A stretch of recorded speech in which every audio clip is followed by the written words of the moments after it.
ده يا سيدي الاوتيل اللي احنا ماسكين حساباته كلها. ربنا يقدرنا عليها. لازم اعمل لك اورينتيشن عشان تبقى عارف انت شغال فين. يلا اشوفك على الغدا. مستر هشام. نعم. انا عرفت من مدام ناديه في الريسبشن ان هم محتاجين بنات عندهم، وانا عندي جارتي بكالوريوس تجاره شاطره جدا، وعارف ان علاقتك كويسه قوي بالمدير. انت غريب قوي، انت لحقت تشتغل معانا لما تتوسط لحد تاني؟ اصل هي ظروفها صعبه قوي وانا نفسي اخدمها بصراحه. طيب سيبني شويه كده اصطاد المدير في وقت يكون مزاجه رايق فيه. متشكر جدا. العفو.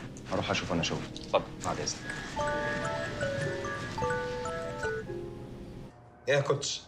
كله تمام، صاحبك شغال معانا وبكل حماس. ده حتى عنده بنت تاني عايز يجيبها تشتغل معانا. عارفها كويس جدا. المهم عشان انت هتشغلها له، ها؟ واوعى يعرف ان انت تبعي او ان انت ليك علاقه بسفريه سفاجه. عيب يا ريس، ده انا تلميذك. مع الف سلامه. اوامر يا ريس، اوامر اوامر.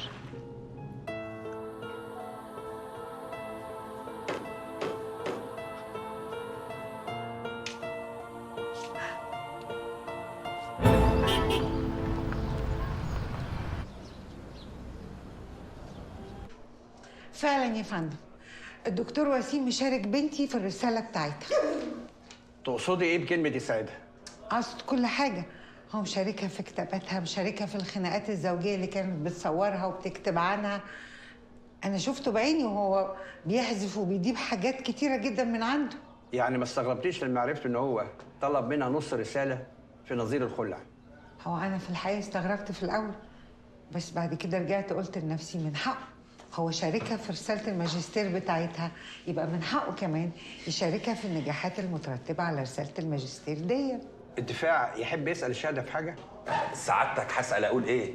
هي سابت حاجة ما قالتهاش، وبعدين بعد إذن سعادتك الشاهدة تبقى والدة المدعية، يعني الحمد لله مش حد غريب. محامي المدعية يحب يسأل الشهادة في حاجة؟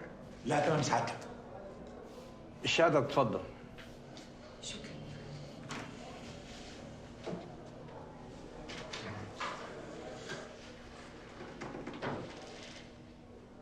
الشاهد الثاني زعربان إبراهيم زعربان. زغربان بالغين يا فندم. اسمك وسنك ومهنتك. زغربان إبراهيم زغربان. السن يا فندم 55 سنة ميلادية. المهنة أستاذ جامعي. قول والله العظيم أقول الحق. والله العظيم أقول الحق. بصفتك إنك كنت المشرف على رسالة الدكتورة مريم، تقدر تجزم إن الدكتور وسيم ساعدها في تحضير الرسالة ويعتبر شريك فيها؟ لا أنا ما أقدرش أجزم بحاجة خطيرة زي كده، بس أنا أقدر أقول إيه اللي أنا شفته. وإيه اللي شفته؟ قبل ما اناقش الرساله بتاعت الدكتوراه، الدكتور وسيم ده كان بيقعد معايا اكتر من الدكتوره مريم، واندهشت انه حافظ كل كلمه في الرساله، وليه بعض الملاحظ اللي احنا ناقشناها مع بعض ملاحظ مهمه جدا. انا اعتقد ان هو اضاف الجانب النفسي لانه طبيب نفسي، والمدهش بقى ان الملاحظ بتاعته كانت موجوده في كل باب. وما سالتش الدكتوره مريم عليها؟ سالتها وكانت مكسوفه انها تقول لي ان التعديلات دي بتاعت جوزها.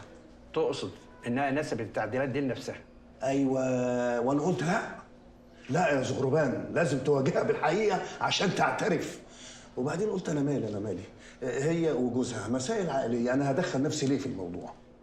والتعديلات دي تمثل قد ايه بالنسبه للرساله؟ هي في البدايه كانت تعديلات بسيطه ملهاش اي معنى، وقعدت تزيد لغايه لما بقت في كل الابواب تقريبا نص الرسالة. ده من الجانب النظري بس حضرتك، لكن في الجانب العملي أنا معدي النص بكتير. تقصد إيه بالجانب العملي؟ الجانب العلمي يعني سعادتك اللي هو الخناقات الزوجية اللي كنت بصورها في وجود الدكتورة، والخناقات الزوجية اللي كنت بصورها في غير وجود الدكتورة، والتقارير اللي كنت بكتبها عنها، والتحليلات النفسية اللي كنت بعملها عن الأزواج في سنة أولى جواز. سيدي القاضي، حضرات المستشارين، سيادتك يا فندم ده كشف بأسماء الأزواج اللي الدكتور وسيم صور ووثق الخلافات بتاعتهم، وسعادتك هم كلهم مستعدين يجي يشهدوا معانا. تؤجل القضية لجلسة 7/4 لحين استماع بقية الشهود.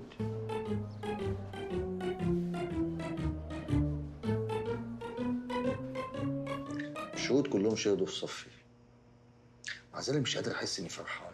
مش يمكن تكون خايف تكسب القضية وتطلق مريم وتخسرها قصاد نص ماجستير انت مش هتعمل بيه حاجة؟ ويمكن اكون خايف نتصالح ونرجع لبعض والقى نفسي مش قادر انسى اللي عملته فيا. وجايز تكون هي ندمانة على غلطها. مش لو هتعترف ان هي غلطانه الاول؟ مش يمكن تكون بينها وبين نفسها عارفة كويس قوي انها غلطانة؟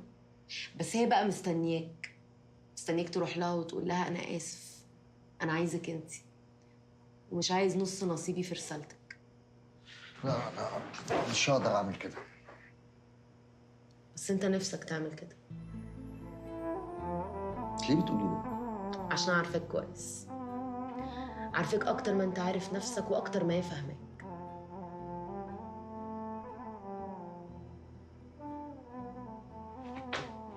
استني، رايحه فين؟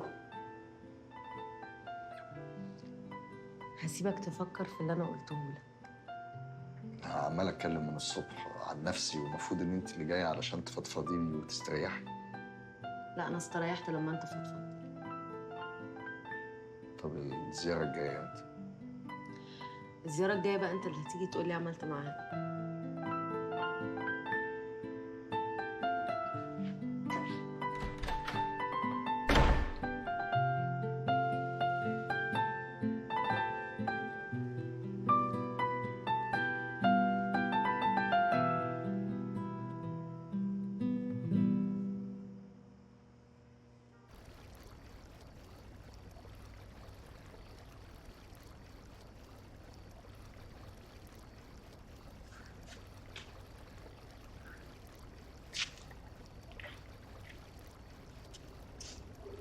سامح قال لي ان حضرتك تعبان بسببي. انا اسفه. جاي تطيبي خاطري ولا هتصلحي غلطك في حقي؟ هصلح غلطتي. هتسيبي شريف؟ هتجوزه رسمي وبموافقتك. مش موافق. لا حضرتك موافق، بس خايف من المشاكل مع وليد. وليد جايز يكون عنده مشاكل كتير قوي، لكن مفيش راجل في الدنيا يوافق ان اخته تتجوز بالشكل ده. طب لو جبت لك موافقة وليد؟ ازاي؟ مش مهم بقى التفاصيل. لو وليد وافق حضرتك هتوافق؟ مش عارف. هتوافق عشان حضرتك بتحبني وعارف ان شريف بيحبني وانا ماليش غيركم.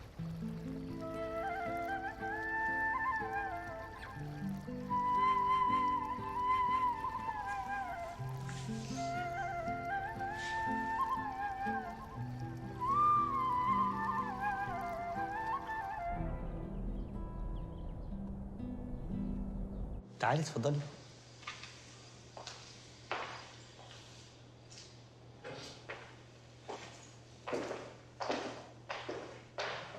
ايه رايك في الفيلا؟ حلوة جدا طبعا، دي تحفة. تحفه ايه بس؟ مش استني لما تشوفي الدور اللي فوق على الاقل عشان تقولي رايك كامل. هو انت عايز رأيي في ايه؟ مش احنا اتفقنا خلاص هتشتغلي معايا؟ دي يا ستي تعتبر اول حاجه هستشيرك فيها. وبصراحه الفيلا دي معروضه عليا، بفكر اشتريها. بس هي محتاجة شوية توضيبات وتشطيبات وكده يعني. هي سعرها كويس؟ جدا لقطه. لا خلاص، ما دام لقطة اشتريها طبعا. برضه تتسرعي. مش استني لما نشوف بقيتها، نشوف الجنينه ونشوف البسين. بس على حسب. طيب هو انت هتاخدها استثمار؟ خدها عشان اتجوز فيها.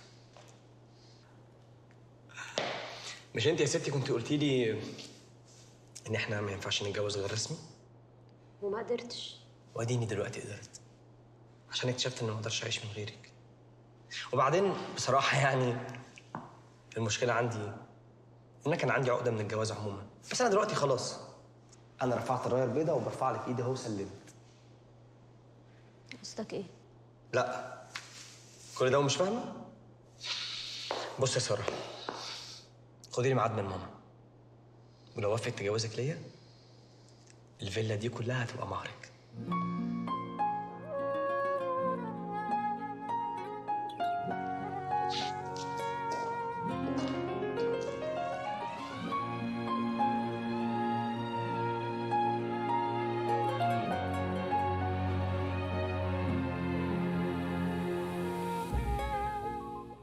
كنت مع مراتي في اوضه النوم ليله الدخله، لقيت ابويا بيخبط علينا ومعاه قايمه العفش. قلت له مش وقت حمايه، الصباح رباح.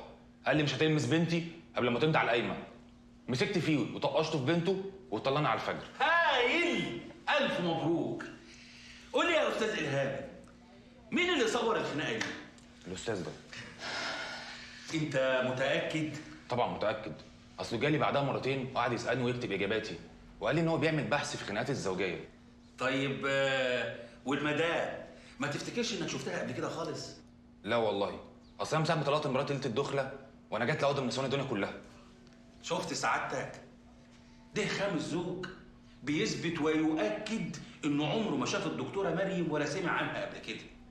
مما يؤكد ان موكل الدكتور وسيم هو المسؤول الاول عن توثيق وتصوير 70% او اكثر من الرساله التي هي موضوع الماجستير. الدفاع يحب يسال الشاهد في حاجه؟ شكرا يا فندم. الشاهد يتفضل. شكرا. المدعيه لها تعليق على شهاده الشهود في جلسه النهارده؟ حضرتك مش معنى اني ما شفتهمش او ما حضرتش الخناقات الزوجيه يعني ابقى ما تعبتش بعد كده في تحليلها ودراستها ومناقشتها في الرساله بتاعتي. انا كمان تعبت في الدراسه دي وكنت بشرح لك الدوافع بتاعه الازواج في الخناقات وفي الطلاق واللي ذبحوا بعض في اثناء سنه اولى جواز. وهو معنى كده ان الرساله تبقى بتاعتك؟ انا ما قلتش انها بتاعتي، انا قلت ان انا مشارك فيها. ايوه بس انا اللي ناقشتها ونجحت فيها. وانا لو كنت ناقشتها بدل منك كنت هنجح فيها. انت بتقول ايه؟ بقول سعادتك ان انا لو كنت ناقشت رساله الماجستير دي بدلها فكنت هنجح فيها. والله دي فكره. نؤجل القضيه لحين مناقشه المدعى عليه في رساله المدعيه، على ان تشكل لجنه مناقشه الرساله من الاساتذه انفسهم الذين ناقشوا المدعيه فيها ومنحوها عنها درجه الماجستير. هو حضرتك بتقول ايه؟ هو حضرتك عايزه يناقش الرساله بتاعتي؟ وخايفه ليه؟ ولو سقط مش هيبقى له حق فيها اصلا. لكن لو نجحت يبقى مش هتخلعك لغايه ما ترجع لك نص الرساله.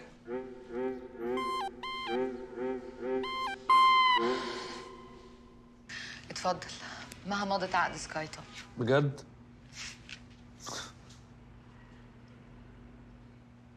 برافو، بجد برافو. برافو على مين فينا؟ عليك انت طبعا، انا ما عملتش اي حاجه المره دي. لا ما انت هتعمل. هتديني بقى الكوميشن بتاعي زياده عن كل مره. اكيد، ما انت شاركت في كل حاجه. وبصراحه بقى انا طمعان في شراكه اكبر شويه.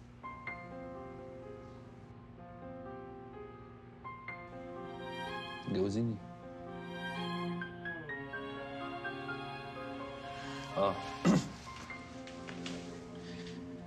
يعني شكل الواحد اتسرع شويه. عايز تتجوزني ليه يا علاء؟ عايز تثبت لنفسك ان انت تقدر تعيش من غير مها؟ جايز. وبصراحه حاسس بالوحده، وحاسس ان اتجوزنا ده ان احنا هنقوي بعض. على مها؟ على كل حاجه. ها، هتطلب ايدي منها؟ لا طبعا ما ينفعش نعلن جوازنا. لا، الفكره ان هي لو عرفت ان انا وانت متجوزين هي هتفهم ان مصالحنا واحده، فيبقى العين علينا فهتفهم اللي احنا بنعمله. ها، سيبني افكر شويه. براحتك، فكري براحتك، بس ما تاخريش في الرد عليا. ماشي؟ فكرتي؟ اكيد لا. ماشي، خدي وقتك.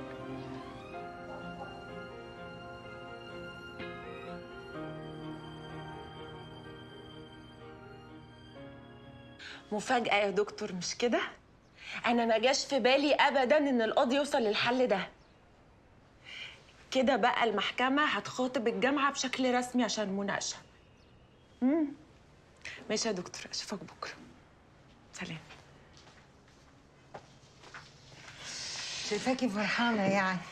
وانتي ما عرفتيش اللي حصل في المحكمة ولا ايه؟ اللي حصل في المحكمة يخليكي تزعلي مش تفرحي. ايه اللي خليكي تقولي كده؟ يعني لو جوزك نجح في مناقشة الماجستير هيبقى شريكك رسمي. يا سلام، هو انت فاكراه سهلة كده؟ ده لو قعد يذاكر سنتين قدام برضه هيفشل. مش يمكن ربنا يثبته ويقويه عليهم؟ هو انت يا ماما معايا ولا معايا؟ معاكوا انتوا الاتنين، وعايزاكي تلحقي ترجعي له قبل ما نص الرساله يروح منك. ده هو بقى اللي قايل لك تقولي لي الكلام ده، صح؟ عشان خايف لا يفشل واخلعه. ما حدش بيقول عليه هيفشل غيرك، كل الناس معاه. افتح الفيسبوك وبصي على التعليقات. ولعلمك بقى كده كده جوزك كسبان القضيه دي من قبل ما ترفعي عليه.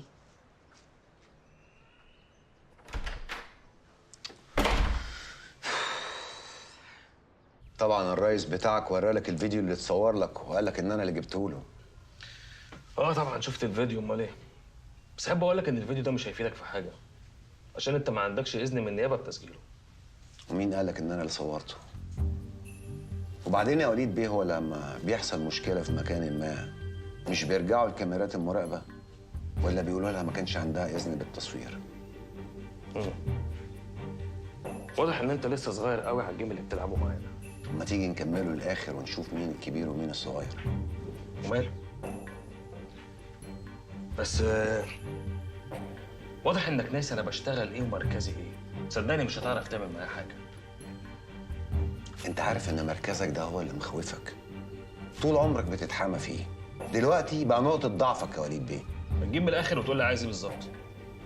انا مش عايز اقول لك حاجه ومش عايز حاجه من حد زيك. كل اللي تقدر تعمله دلوقتي انك تبعد عني انا واختك، والا هسلم الفيديو ده للسوشيال ميديا. وما ادراك بقى من السوشيال ميديا. اوعى تكون فاكر بقى ان الفيديو اللي معاك ده هيخوفني منك. الفيديو اللي معاك ده تبله وتشرب ميته. اوعى تكون فاكر انه هيحميك مني. مش يمكن يكون بيحميك انت مني؟ ولا مصبرني عليك لحد دلوقتي؟ بقول لك ايه، الفيديو اللي معاك ده بقى ترميه في البحر. واختي اللي انت رحت اتجوزتها من ورانا دي هتطلقها وقريب قوي وغصب عنك كمان. ماشي؟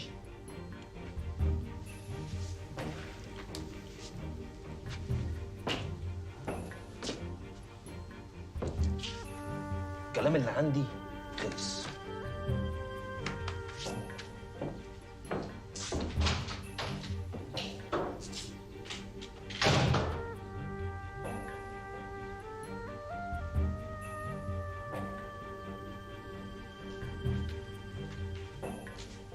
شريف،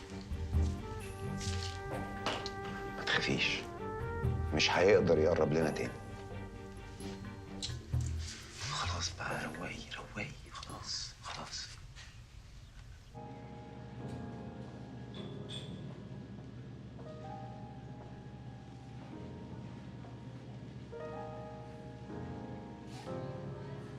عيسى، ايه يا ابني رحت فين بعد الفطار؟ اقعد. عامل ايه؟ لسه تعبان في الشغل معانا؟ بصراحه ما كنتش عارف ان انا هشتغل ورديتين وبنفس المرتب، بس عادي مقدور عليه. انا بس كنت عشمان ترد عليا في موضوع جارتي اللي كلمتك عليها. هي جارتك بس؟ بصراحه بنحب بعض بقالنا كتير قوي مرتبطين، يعني نفسي نتجوز بقى واجيبها تعيش معايا هنا. طب يا معلم، خلص بس انت الحسابات اللي في حجرك بقالها 3 ايام دي، وانا عندي بكره قاعده مع المدير، يمكن اخلص لك موضوع صاحبتك. وانا مش مأخر الحسابات دي بمزاجي. الاوراق والفواتير اللي جابوها ما تخشش دماغ عيل صغير. مش هيعرفوا يجيبوا غيرها. وبعدين انت خايف من ايه؟ انا اللي هراجع. يلا خلص قهوتك وحصلني على المكتب.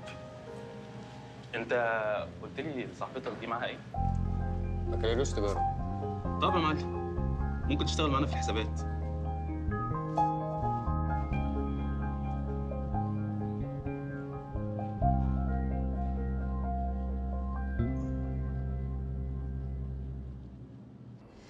يعني منصور نفسك ما تنفكش غير على الكنافه؟ ماما، ياسر عايزك تحددي له ميعاد عشان يطلبني رسمي.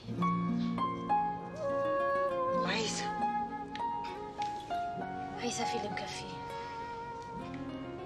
لسه قافل معايا من شوية وعرفت إن عنده مشاكل كتير قوي في شغله الجديد. يا سلام، هو عشان عنده مشاكل تروحي تتجوزي غيره؟ بالعكس يا ماما، أنا بس مش عايزة أزود مشاكله أكتر من كده، مش عايزة أدفعه تمن حبي ليه. انت لو بتحبيه بجد ما تروحيش تفكري في اللي اسمه ياسر ده. يا ماما ياسر هو اللي مش عايز يبطل يفكر فيا. زي ما يكون ربنا زرع حبي في قلبه عشان ينجدنا من الفقر اللي احنا فيه ده. لا ما تحججيش بيا، انا عن نفسي راضيه بنصيبي اللي ربنا قسمه لي.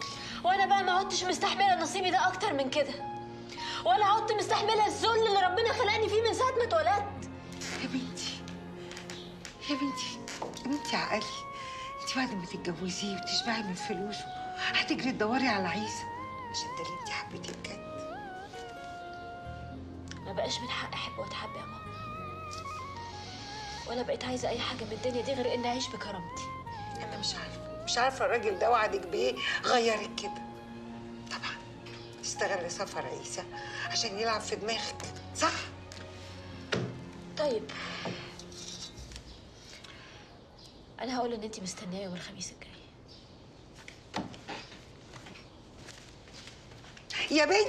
يا بنتي اهله مش هيرضوا يجوزوكي ليه؟ هتدخلي في حرب ما انتيش قدها. انا ماليش دعوه باهلي، هو اللي هيحاربهم لو عايزني.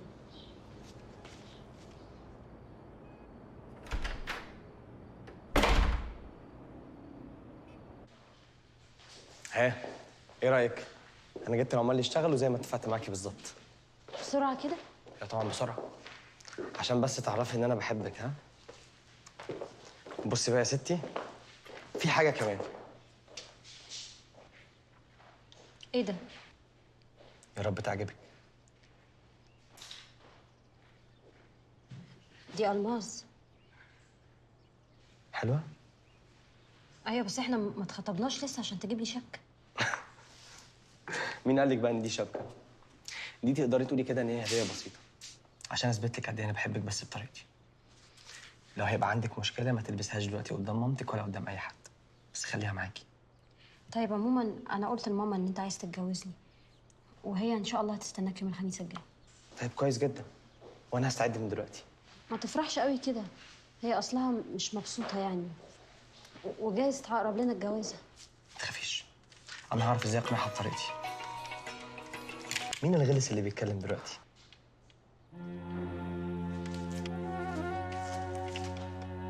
ايه؟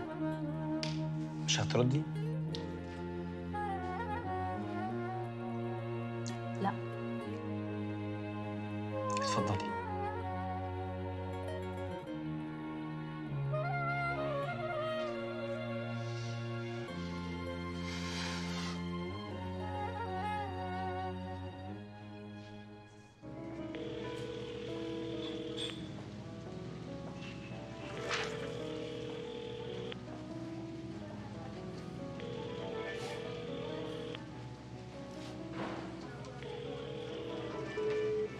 أستاذ عيسى. فندم. عزيز الدهشام، محامي نعيم دنقل. اهلا وسهلا. طبعا حضرتك مستغرب ان انا جاي لك لحد هنا. هنعمل ايه؟ حضرتك سافرت في الوقت اللي احنا كنا محتاجينك فيه. مش فاهم. نعيم اتحدد له جلسه بعد اسبوعين من دلوقتي، والنيابه هتستدعيك للشهاده قدام المحكمه. وطبعا وكيل النيابه عايزك تقول كل اللي انت قلته في تحقيق الشرطه ومحاضر النيابه. اكيد. لا مش اكيد طبعا. نعيم هيديك $500,000 جنيه وتغير اقوالك.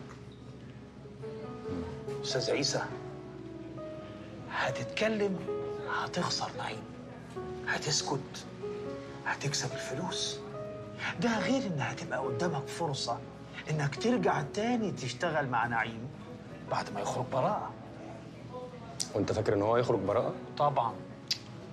ما كنتش جيت لي. اوعى تفتكر ان شهادتك ضد نعيم ممكن تسجنه. لا، ده بكتير خالص تعطل اجراءات الافراج عنه. وهو بقى عايز يخلص من العطله دي ب500,000 جنيه. اكتر من كده هيبقى اوفر يا استاذ. وعايز نروح المحكمه اقول لهم ايه بقى؟ انا رجعت في كلامي ولا ما شفتش حاجه؟ لا طبعا، انا مجهز لك كل الكلام اللي انت هتقوله، اللي هيبرأ نعيم واللي هيبان قدام المحكمه ان انت ما رجعتش في كلامك. ما شاء الله، انت مجهز كل حاجه بقى. شغلتي.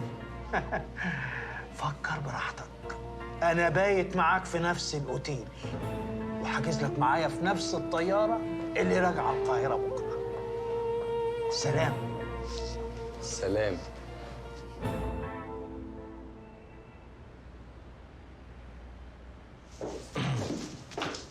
ياسر بيه، اهلا. هو سعادتك ما تعرفش ان عيسى ابني مسافر؟ لا انا عارف. امال طالع لمين؟ هو هتكون جاي لي انا؟ اكيد لا. بعد اذنك عشان مستعجل.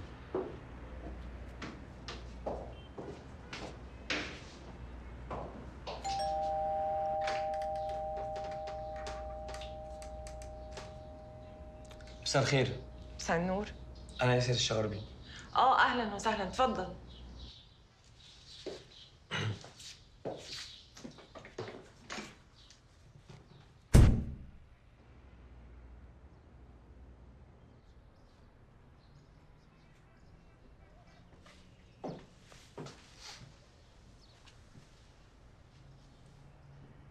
الشاي. تسلم ايدك. هي في مامتك كل ده؟ زمانها جاي. طيب مش عارفه هي ناويه على ايه ولا ايه اللي هيحصل؟ بص، هي بقى لها يومين ما بتكلمنيش. ربنا يطمنك. ماما. اهلا وسهلا. اهلا وسهلا، ازي حضرتك؟ ياسر بيه يا ماما، اكيد طبعا عارفاه. اهلا وسهلا. اهلا بحضرتك. ساره كلمتني عن حضرتك كتير جدا، وبصراحه بحسدها ان هي عندها ام عظيمه زيك. كتر خيرك يا ابني. ربنا يخليك. وكمان فرحت جدا ان حضرتك وافقتي تقابليني النهارده. بصي، انا شغلي في البيزنس علمني ان انا ما اضيعش وقت خالص. انا جاي لحضرتك النهارده عشان اطلب ايد ساره.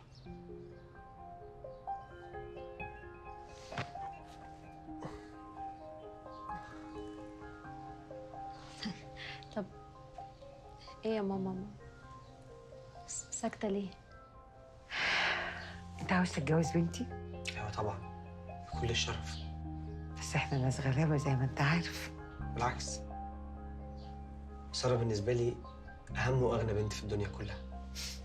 ما كنتش جيت طلبتها لوحدك. نعم. اصول بتقول كده. حضرتك بس قولي ان انت موافقه، وانا المره الجايه ماما هتكون موجوده معايا. وايه فايده موافقتي اذا كانت مامتك مش موافقه يا ابني؟ ايوه. وايه اللي خلى حضرتك تقولي ان هي مش هتوافق؟ كانت جت معاك. ما انا قلت لحضرتك قولي لي والمره الجايه هتبقى معايا، وكمان هبلغها ان انت عاوزه تشوفيها مخصوص. لا، قول لها انك عاوز تتجوز ساره، وان ما ينفعش انك تطلبها لوحدك. شوف هي هتقول لك ايه.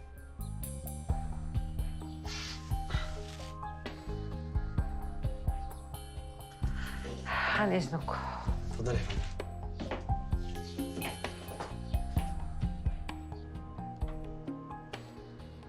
سين، ما هي أسباب الطلاق في السنة الأولى من الزواج كما وردت في الرسالة؟ انت نازله فيا سين وجيم من الصبح. هي مناقشه رساله ولا تحقيق نيابه؟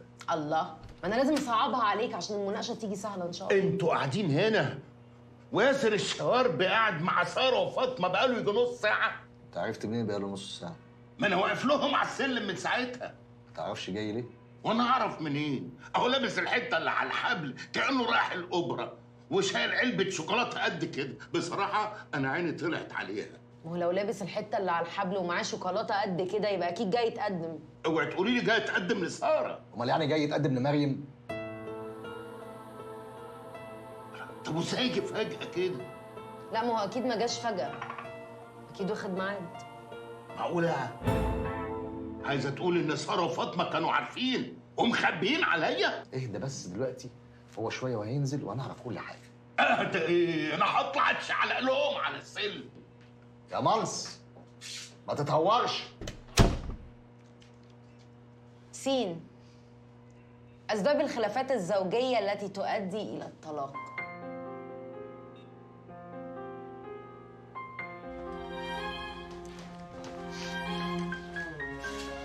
كلمني يا عم. يلا خلي بالك من نفسك.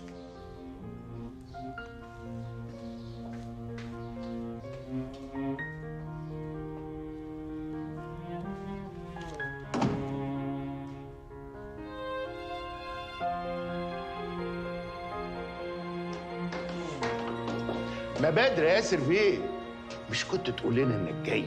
كنا نبقى في استقبالك. ولا فاطمه قامت بالواجب؟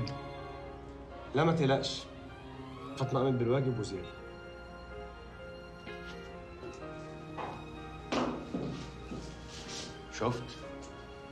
شفت وسيم بيتكلم ازاي؟ بس بصراحه عريس زي ما قال الكتاب. لا انا عايز ايه وبتاع ايه؟ تبقى مصيبه يا وسيم. عيسى هيرن لي دلوقتي يطمن عليا زي كل يوم، انا مش عارف اقول له ايه. ما تقولوش اي حاجه طبعا. انا خايف اقع بلساني. لا ابوس ايدك، امسك لسانك المره دي. امسكه ازاي بس؟ ده انا بقالي اكتر من 50 سنه مش لاقي له ماسكه. خلاص يبقى ما تردش على عيسى لغايه لما تقعد مع حماتي تفهم منها ياسر ده كان جاي يعمل ايه. جاي يطلب ساره. يخرب بيته، اتجنن في عقله ده ولا ايه؟ والله ما انا عارفه مين فيهم اللي اتجنن، هو ولا هي. ايه قصدك تقول يعني ان ساره وافقت عليه؟ بس يا منصور انا ما بقتش فاهماها من ساعه ما سابت شغلها في الاتيليه ده وهي مش على بعضها، واللي كمل عليها سفر عيسى. والكلب بقى اللي اسمه ياسر ده استغل الظروف وجه عشان يصطاد في الماء العكره. فاكر من عيسى مسافر مش هيلاقي حد يقف قدامه. لا انا بقى هعرف ازاي اربيه من الاول وجديد. هرجعه من اول الخط، هطوقه وادفعه الثمن جاي. لا يا منصور